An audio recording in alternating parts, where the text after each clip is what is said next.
stop. I said you were gonna say, stop, Peter, stop, Peter. I never heard stop, Peter. I never heard any of that.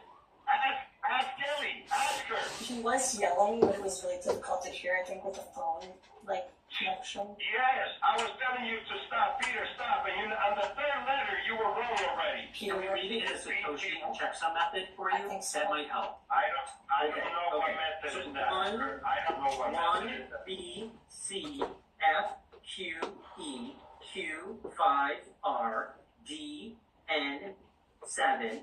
That sounds right. My Satoshi method is a little off, because it's been a while. Listen, that is wrong. Okay, yeah, I think we'll go ahead and, if you want to withdraw your funds, we can go ahead. I think we can do it. I actually, since loss prevention has the ability to bonus, we can do an extra bonus with this now at this one. Listen, cancel it. Cancel it. I don't need to. He doesn't want the bonus. He doesn't want the bonus. I'll just send the. I'll just send the regular amount. Transaction. Cancel it. Okay, so I'm gonna send 0.072286 BTC to the wallet on file that we verified. Thank you for choosing MyCoin again. We're closing. If you have any questions, please call us back tomorrow. This should go through in about 15 minutes usually. Would you say? Yes, usually, and then make sure you hit refresh. Hit refresh. So did you say send? Are you shouting send it? It is already sent. Go. Yes. Confirmation number 88. We already, yes, of course, we already sent it. We sent it if we requested. Yes, we just sent it. We just sent it. The confirmation 880869. And thank you again for using MyCoin. Man, you did the wrong shit. I don't think he's very happy with our service. That was incredible, Nick. I'm glad to make him feel some pain today. That was fun. After these calls, I don't think he has any hope of getting this money. He is a broken man, and hopefully he feels like he just got scammed. He just spent a significant amount of time focused on us and got nothing for it. If I had to rank scammers, I would say this guy is the lowest of the low. Going after grandparents maybe just tugs at my heartstrings a bit, because I originally started doing this with my grandparents in mind. They had Alzheimer's and dementia, and I knew that if scammers called and performed some of these scripts, that they would fall for it. So it feels particularly good to be able to have completely ruined this guy's weekend.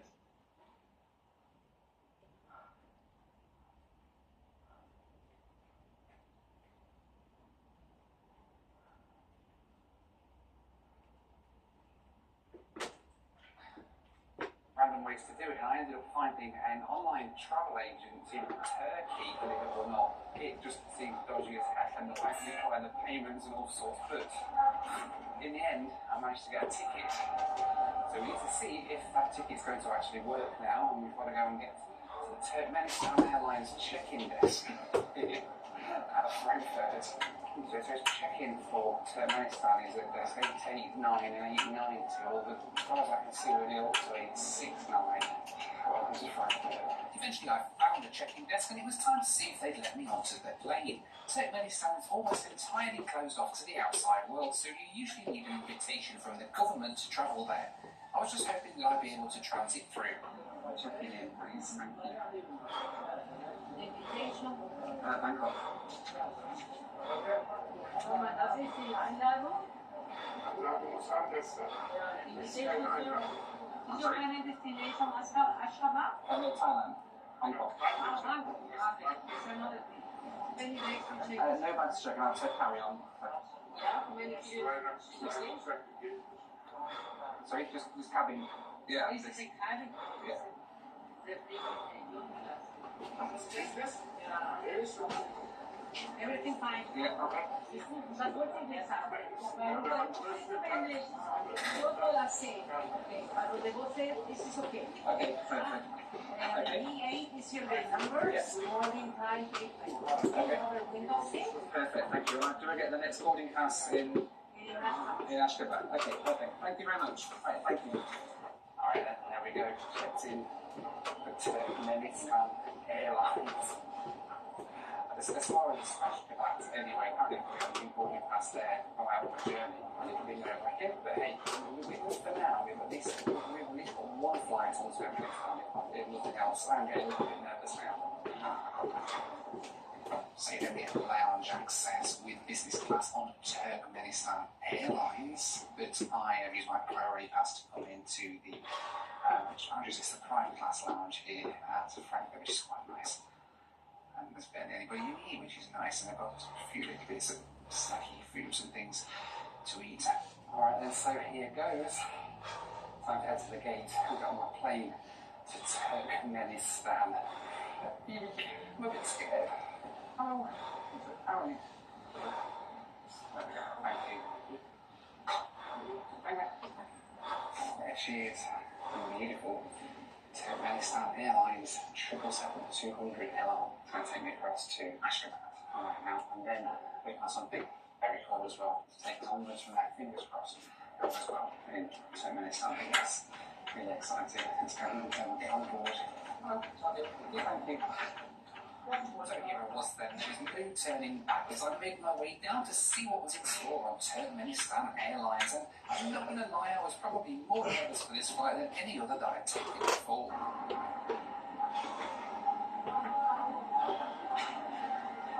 Hello, how are you? Thank you, 1J. 1J, yes. Alright, thank you. Hello. Good news. How are you?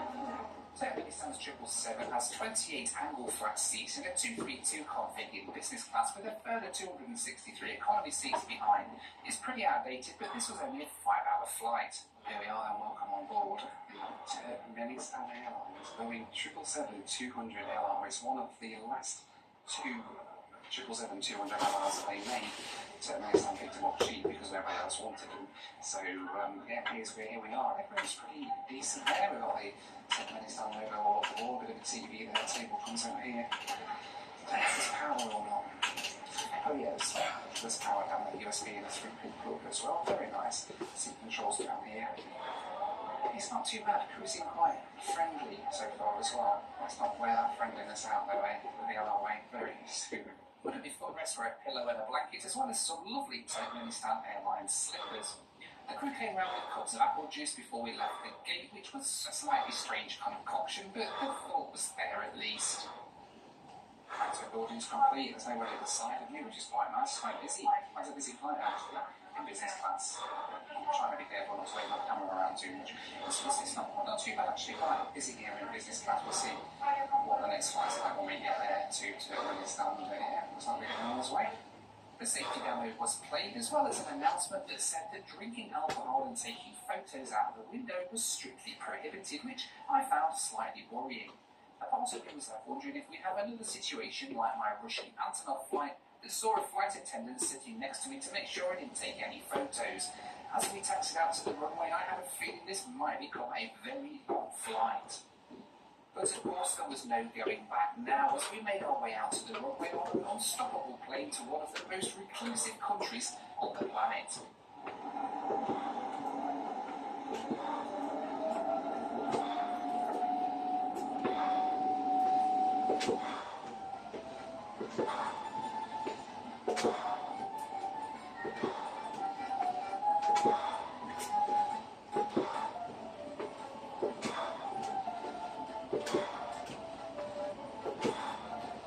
Beautiful. My first flight tonight then took me southeast out of Germany, across Austria, Hungary, Romania and the Black Sea before crossing Georgia, Azerbaijan and the Caspian Sea towards Ashgabat. Flight time tonight was 4 hours and 48 minutes, cruising at 35 and 37,000 feet. Right, there we are, airborne from Frankfurt on the Turkmenistan 777-200. What a takeoff that was. Incredible. Love it when you just like, you know, when they where you can just lift off from the ground and within seconds you're above the clouds. Crazy, love it.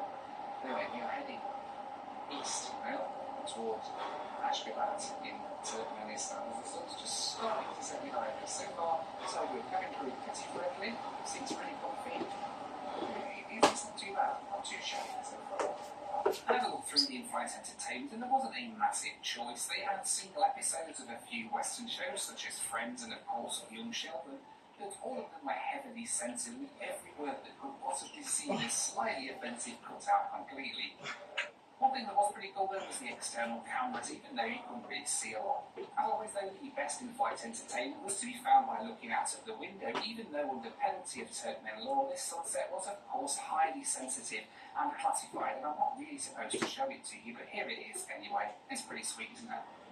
One thing that really shouldn't be kept a secret though is the in-flight meal. It's a chicken dish with noodles and, well, it's a bit of an unusual concoction and it was a little bit dry, but actually I have to say it wasn't too bad. It's time for the Noel Phillips Rule Review. This is the middle lab on the 777-200. Got like a bit of a mirror there. I fancy sink iron. Oh, nice, really. It's hand wash. Solitary up there. The toilet down there. It's relatively clean. We are about halfway through the flight now. Lou is still pretty clean considering that it's in the middle, so we've got economy and business class all using the same move. I'd say so far the crew have been pretty nice. I'm still being quite nervous about making a video and stuff. I'm trying to floor, try not to floor the camera too much, things like that. A little bit. Equally, very friendly from my interaction with them so far. Anyway, they've been coming around, the food's nice and everything, so fingers crossed we'll see what it's like when we get down into Ashgabat.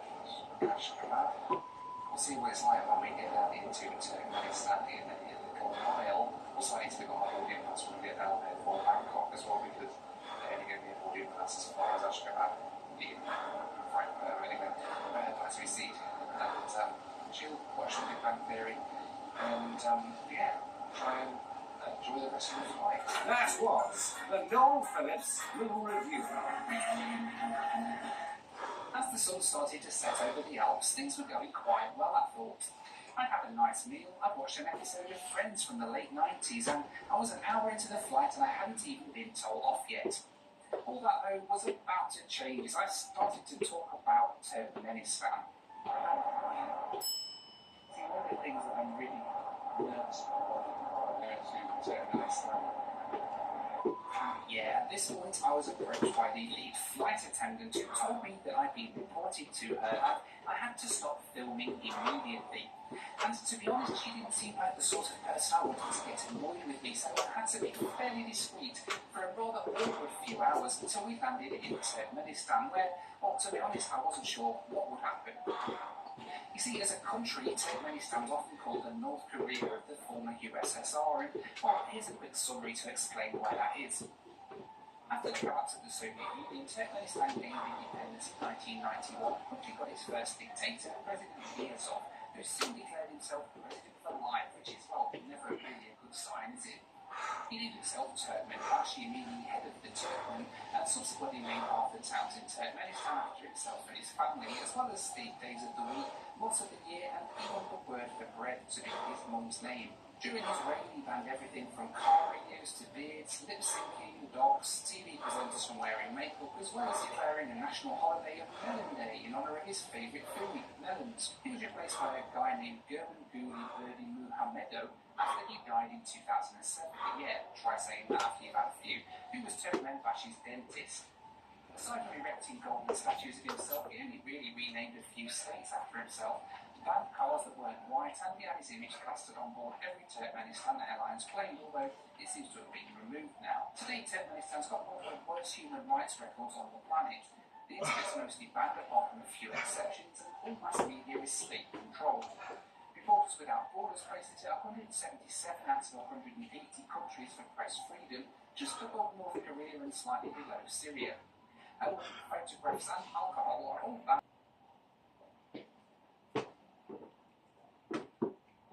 It's a beautiful airport to walk through, though, even if it is all a little bit surreal, with guards watching your every move through the building. It was soon time to find out how to transit though, and it wasn't long before I came across something I actually hadn't worried about until this stage, a COVID checkpoint in 2024. You see, to enter Turkmenistan, you still need a COVID test, and well, I didn't have one because I wasn't entering Turkmenistan. Worse still, I'd had COVID a few weeks before taking this flight, and although I was long clear by now, I know that some tests can still take a month or two to register you as negative. The question was, what would happen if I had to take a test and it still came back positive? As I pondered this problem, I was thankfully pulled aside and sent to a different room where I'd get my transit boarding pass. Transfer. Hello. Transit to Bangkok. It's possible to get a window seat, please. Yeah, if possible. Thank you. Yeah, despite my nerves, I always managed to try and wangle a window seat. Bangkok. Yes, please. If possible. Business class. Thank you.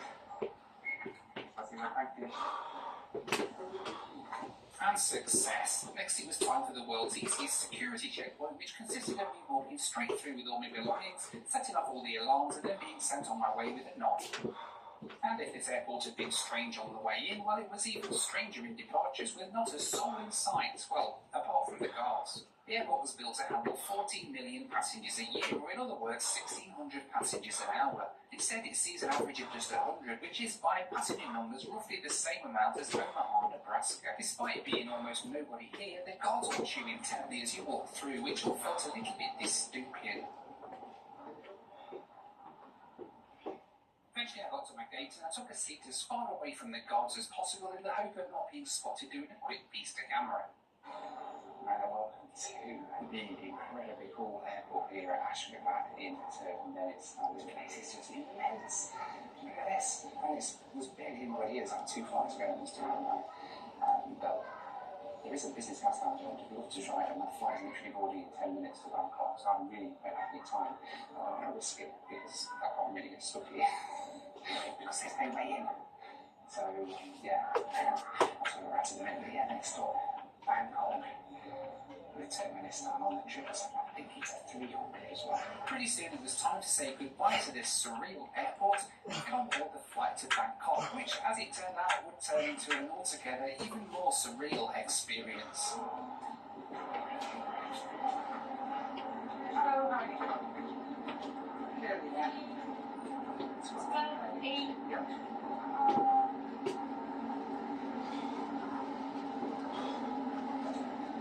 To Bangkok is the newest addition to Turkmenistan's fleet, this 777-300 that was flying for Cathay Pacific until very recently.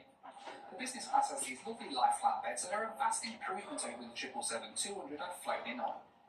I took my first seat for the night in seat 12A. And this one here, yeah? Okay, perfect, thank you. Alright, then I'm bold.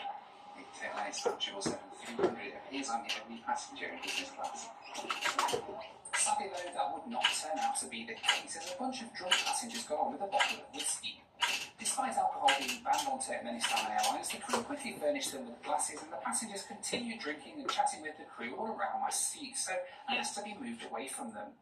But as we taxied out to the runway, they remained standing up and chatting with the crew, and in perhaps the first time I've ever seen this happen, remained standing up in the aisle drinking throughout the entire takeoff roll. Somehow, miraculously, they didn't even fall over, and even more miraculously, they didn't even spill a drop.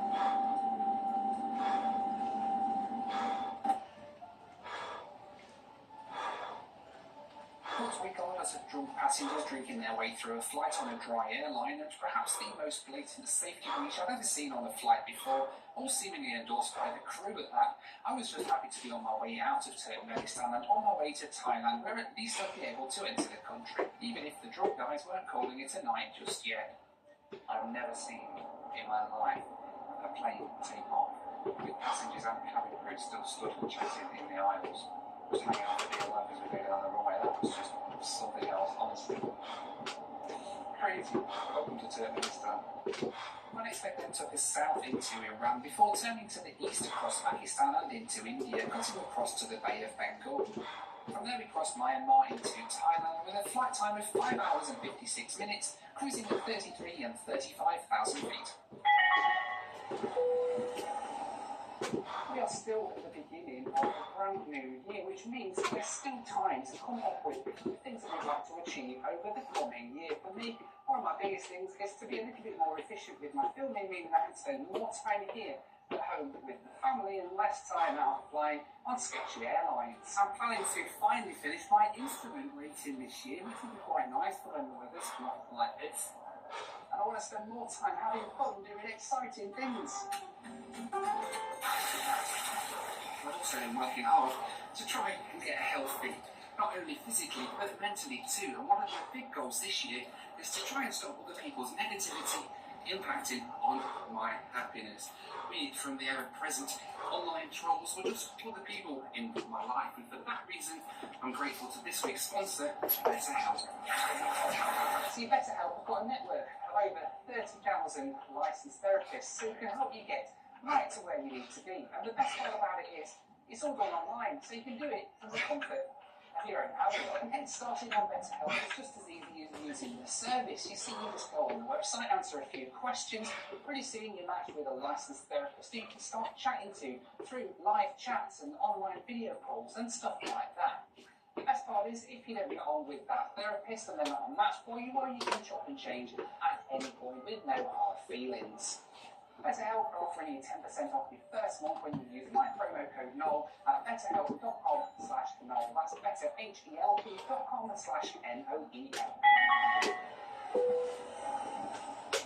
Right, so I've woken up, managed to get another 2 hours sleep there.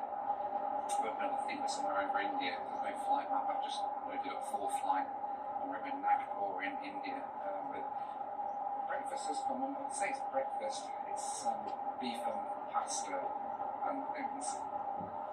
So it's not really breakfast per se, but I think it's effectively breakfast. So yeah, let's get tucked in. I don't know, man, it tastes brilliant at this time of the morning. It's not really breakfast food. My brain isn't in the mood for beef yet. So you can press up finally got a chance to ride on to this airline. This is the 3rd time at the port. My original flight at the port was way back in 2019. I was going to be flying back with them from Kazakhstan back to Birmingham. My Scout Airways flight was delayed and missing connection. So then I had a meeting game that they got banned in the EU. Since then, their website has just been, you've not been able to get a flight booked with them anywhere. They shut down entirely during COVID. The whole of Turkmenistan literally had no flights going in and out for about a year and a half. Turkmenistan Airlines effectively went into standby mode and didn't do any flights whatsoever. And now they're starting to come back again. You still can't book them direct with the airline. There is only one that I found that would sell tickets on Turkmenistan. For the most part, they don't. But I found that one that did. I'll link to that at the end of the video. But it's great to be on board Turkmenistan. For the first one, I think the last time I don't know if I'm going to just ride them again. It's so flipping cool, even though it is a little bit sketchy. It's still pretty cool. And that's it really. As much as flying on airlines like Turkmenistan feels really sketchy, and at any point I felt like I could have been pulled aside by a scary Turkmen guard, it was fascinating to get a glimpse into this hermit kingdom, if only for a few hours. The chance to get a flight with Turkmenistan Airlines still felt incredibly cool, even if it was a little bizarre. And that's the thing, because here you have a country operating one of the world's longest range aircraft, the 777-200LR, and they don't have a single destination more than 6 hours away. They've got Boeing's largest 777 in their fleet, flying with no passengers on board, and to top it off, a $2.3 billion mega airport with hardly any passengers. It all feels pretty crazy, and almost to this outsider, like the entire operation is one huge vanity project for Turkmenistan's government to make them look a little bit better on the world stage. Because after all, a guy who changes the name of something like bread to be his mum's name probably is the sort of person who'd operate an entire national airline with a massive loss to make himself look a little bit better. In any case, it wasn't too long before we were starting our descent down into Bangkok.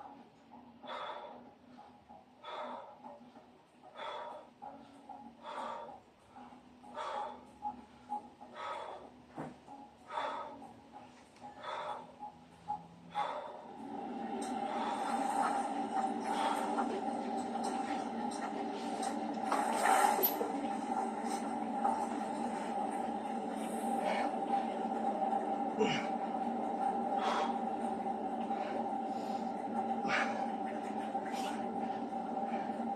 with a round of applause, we touch down into Bangkok, Thailand. Deutschland Airport welcomes Bangkok International Airport running temperatures plus 22 degrees.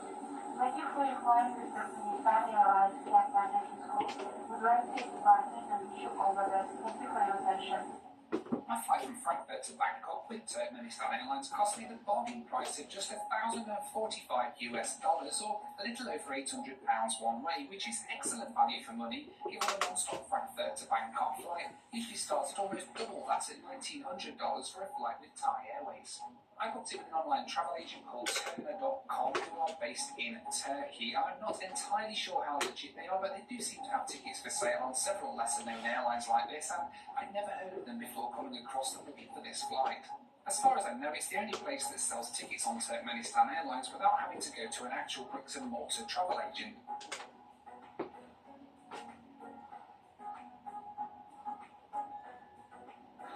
We've survived Turkmenistan. Wow, that was pretty flipping cool, wasn't it? Right, let's get through immigration in Bangkok, see what it's like today. In Thailand, that was a really cool flight, wasn't it, with Turkmenistan Airlines. Not sure I'd be in a rush to try them again, but they were pretty cool anyway. If you ever get the chance to check them out, I would highly recommend it just for once, just to see what it's like. Anyway, thanks so much for watching, as always. Be kind to one another, take care, and I'll see you on the next one. Bye for now.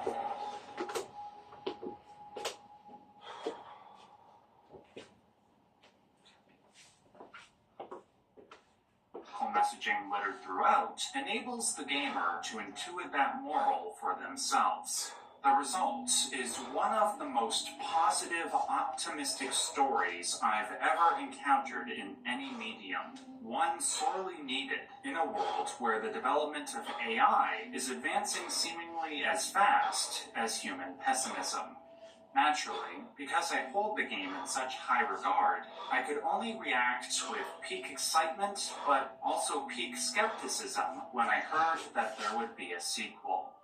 While I could envision a sequel with better puzzles, I could not envision how the Talos Principle 2 could raise the bar story-wise, not just in terms of its philosophical sophistication, but how it could be more positive or life-affirming. Plus, the first game's story ended so perfectly that I almost didn't want it to continue. So, what did the Talos Principle 2 do in order to justify its existence? It took that life-affirming message from the first game and tested its strength to see how well it holds up against the most thorough pessimistic arguments and the worst of life's tragedies. Having recently completed the Talos Principle 2, I can firmly say that this choice in narrative direction, combined with the upgraded level and puzzle design, produced an experience that surpassed the first Talos Principle in almost every conceivable way. By confronting the gamer and the story's characters with the darkest and most difficult aspects of life, the Talos Principle 2 shows not only how bright the light of consciousness can shine, but the power it can confer to any person that says yes to life, regardless of background or intelligence. With this in mind, it is such a shame that this game has sold only around 240,000 copies. Going by my definition of underrated that I mentioned before, I don't think there has ever been a greater divide between the quality of a game and the number of people playing it, which easily makes it a contender for the most underrated game of all time, or at least the most underrated of the last decade. Now, I understand that it was released in 2023, which was a pretty stacked year for games, but still, I don't want the game to be forgotten as people work through their backlogs, or, I don't know, as they finish their 7th playthrough of Baldur's Gate 3. So today, I want to discuss how the Talos Principle 2 builds upon the brilliance of its predecessor. Before I do, I will quickly explain how... Hello， 大家好，现在我们在济南。现在我们3个出发去淄博尝一下烧烤。去年没去成是因为那里的人太多了，因为我们怕排不上号。它今年应该热度降了一些吧。我们现在开始出发，一共114公里，1个半小时到。好。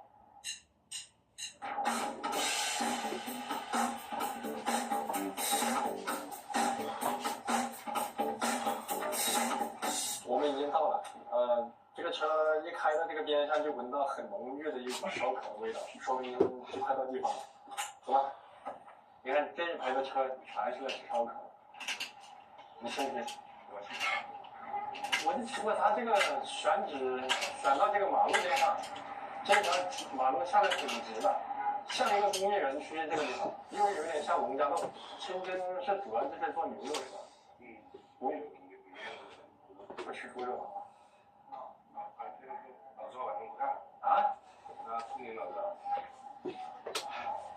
什么情况？老赵关门了。这人呢？老赵关门了。老赵关门了。这他什么情况？现在干烧烤的时候关门。我们那就是点才刚刚出摊。对呀。对啊。你们是本地的吗？不是，你们是哪的？来的有点远，四川啥的，四川过来的。然后就为了去他家。对呀。那这不是100不好过了吗？我们还有第二选择，走吧。你们是本地人吗？他是本地，就你们原来也吃他的哎呀，以前20多年前就吃过他。哦，他还没那么火是吧？那前儿他在厂区边儿。他这是晚上有事儿吗？不干，这生意。他就晚上不干。中午干。但中午吃烧烤。对。他是老板有点奇怪，他就是个习惯。好，谢谢啊。这你怎么有点尴尬了？我只听说过，干宵夜的一定是在晚上干，因为这个在中餐里面叫应时应景。这个地方老赵烧烤，我们吃过东西好不好吃啊？你来晚上可能吃不到。他家是在中午吃正餐的时候才有烧烤吃，晚上没烧烤。我们现在要换个地方继续出发。我们现在要红星去一个地方，叫什么村？牧羊村是吧？离这里多远？20分钟。好，这个淄博烧烤为什么这么火？当初是因为便宜吗？是性价比高吗？不一样吧？是吧？我要旧饼，小饼。它烧烤的味道都差不多，它就是配了个饼。我来见一见这个饼有什么地方。我们换了个地方啊，这里叫牧羊村，我们进去看哪家人多我们就往哪里挤，反正群众的选择应该不会错，对吧？其实你看每一家都有几桌，我感觉那一家室内像一个废弃的厂房，就是个厂房。你看这边人确实多啊，要不排号啊什么？哇，这边坐满了，感觉里面会更多了，是吧？看一下。